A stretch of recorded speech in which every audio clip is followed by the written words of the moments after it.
Minha irmã, Ah, na frase ele é muito burro, onde está o sujeito? minha filha, nas redes sociais defendendo o PT.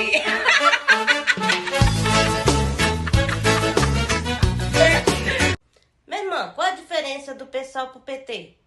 Ah, essa é fácil.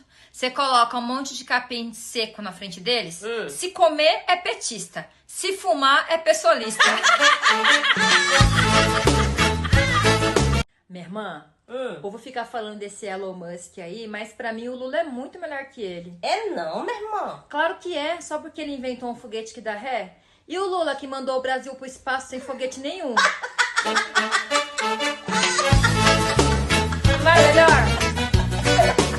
Minha irmã, o que se compara um petista? O intestino. Por quê? Porque se ele não tá preso, ele tá preparando uma cagada.